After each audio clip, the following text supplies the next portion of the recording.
રાજ્યમાં શિક્ષકોનો રાફડો ફાટ્યો છે તેની વચ્ચે હવે ગુલ્લીબાજ આચાર્યનો ખુલાસો થયો છે।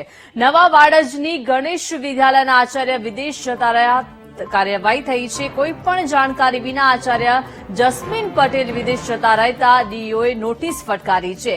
ડીઓની જાણ બહાર શાળા મંડળ દ્વારા 137 દિવસની રજા મંજૂર કરી દેવાઈ। ડીઓએ આચાર્યને નોટિસ ફટકારી રજા અંગે ખુલાસો માંગ્યો। 16 ઓગસ્ટે થનારી સુનાવણીમાં આચાર્યને હાજર રહેવા સૂચના અપાઈ છે। આચાર્ય હાજર નહીં રહે તો ગ્રાન્ટમાં 100% સુધીનો કાપ થશે।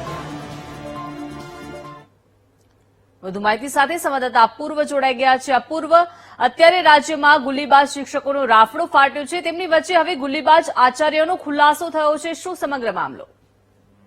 જી, ચોક્કસથી વાત કરીએ તો રાજ્યમાં અનેક એવા શિક્ષકો છે કે જે 3 મહિના કરતા વધુની રજા લઈને વિદેશ ચાલા ગયા છે અને તેમની હાજરી જે છે તે સ્કૂલોમાં બોલતી હતી, પરંતુ હવે શિક્ષકો બાદ આચાર્યો પણ ગુલ્લીબાજ હોવાની જે છે વિગતો અમદાવાદ શહેરમાંથી સામે આવી છે। એ અમદાવાદના નવા વાડજમાં ગણેશ વિદ્યાલયના જે આચાર્ય છે જસ્મીના પટેલ, 137 દિવસની રજા લઈને વિદેશ ચાલ્યા ગયા હોવાની માહિતી જે છે તે ડીઓને મળી છે।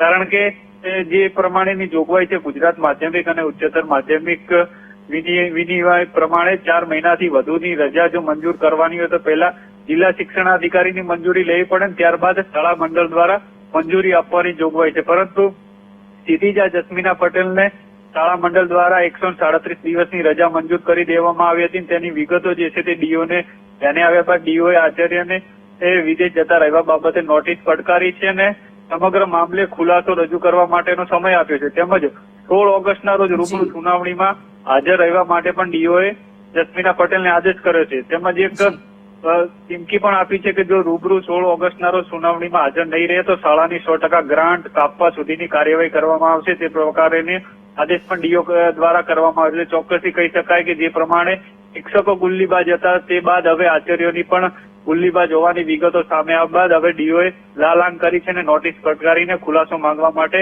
સમય આપ્યો છે। જી, આભાર અપૂર્વ વિગત આપવા બદલ।